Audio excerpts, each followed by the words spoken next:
La clase 6 se va a centrar única y exclusivamente en el reinado de Sancho VII el Fuerte. ¿Por qué?, se preguntarán algunos. ¿Qué necesidad hay de buscar historia solo para ese soberano? ¿O qué importante tiene ese soberano? Pues bueno, en realidad son las cuestiones externas de ese reinado, de esa monarquía, los que tenemos que entender.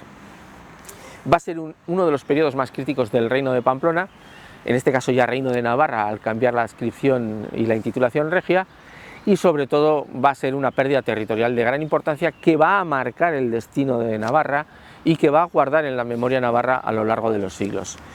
De inicio, Sancho el Fuerte va a intentar mantener el reino que ha generado su padre. Se va a hacer además una reformulación en el cobro de impuestos de todo el reino, de las pechas que se decía en aquel momento, con lo cual económicamente el reino va a estar bastante bien. Pero se va a producir un hecho trascendental. En el año 1199 Castilla va a lanzar una nueva ofensiva contra Navarra, en este caso contra los territorios occidentales otra vez, de Álava, de Guipúzcoa y del Duranguesado. Y va a ser entre 1199 y 1200 cuando se produzca la pérdida de esos territorios. Debemos tener en cuenta que hay una resistencia.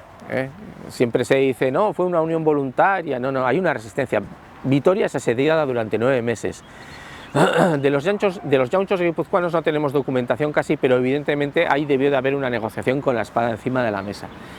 Vitoria es el referente, 9 meses de asedio, no sabemos por qué, la documentación no nos lo explica. Sancho el Fuerte no está en el reino, no está en Pamplona, está en el sur, está en el norte de África, ya digo, no tenemos mucha idea de por qué, y cuando vuelva se habrán perdido esas tierras.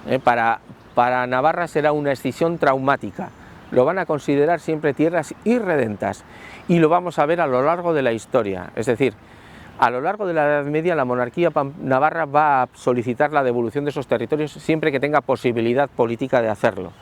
Cuando haya crisis en Castilla, cuando haya guerras civiles en Castilla, lo vamos a ver ahí. El reino de Navarra va a decir, vale, pero que se me devuelva lo que considero que es mío. Además, con eso Navarra perdía la salida al mar, esencial para los puertos, para el comercio atlántico, y evidentemente generó un gravísimo problema. Luego llegará el mito de las Navas de Tolosa. Ahí lo explicaremos bien, principalmente porque esa idea de unidad cristiana que va a luchar contra el mundo musulmán no es tal. Documentalmente sabemos primero que, por ejemplo, no acuden ni el rey de Portugal ni el rey de León, es decir, que solo acuden el rey de Castilla, el rey de Aragón y el rey de Navarra. El de Navarra presionado diplomáticamente por el Papa, quien al final le va a reconocer como rey, más o menos a cambio de su ayuda en esos movimientos cruzados que se están dando en ese momento en la península ibérica, y por lo tanto, pues bueno, Sancho el Mayor irá con lo que puede llevar Navarra en esa época, unos 200, 300 caballeros e infantería. El reino de Pamplona ya no da para más, no tiene mucha capacidad bélica y es lo que nos va a llevar. Ahora, sí es verdad que hay que referenciar que las Navas de Tolosa pues tienen mucho de mitológico. Esencialmente, primero, en un momento determinado, incluso Alfonso VIII de Castilla plantea la idea de no ir contra los musulmanes, sino atacar al Reino de León para recuperar algunos castillos que habían perdido los castellanos, a lo que se negarán evidentemente el rey de Aragón y el rey de Navarra, y en segundo lugar porque allí no nacen ni surgen las cadenas del reino. Es decir, cuando se produce la batalla de las Navas, es verdad que hay una intervención directa de Sancho el Fuerte, que hay, según cuentan las crónicas, una primera avanzada y él es el que consigue entrar en el famoso y reconocido Palenque, pero ni las crónicas ni la documentación nos hablan ni de cadenas, ni de esmeraldas, ni de ningún elemento decorativo que luego se aplique sobre el escudo heráldico de Navarra.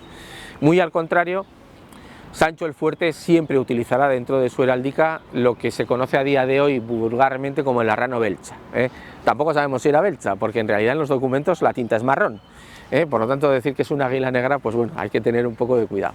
La cuestión es que utilizará como símbolo heráldico el de su abuela, Margarita Laglier, en el que se ve que es un águila.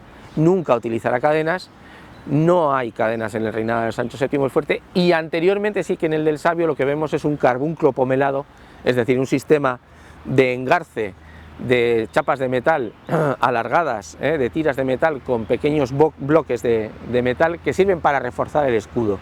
Pero en ningún momento encontramos cadenas, tampoco lo encontraremos a posteriori.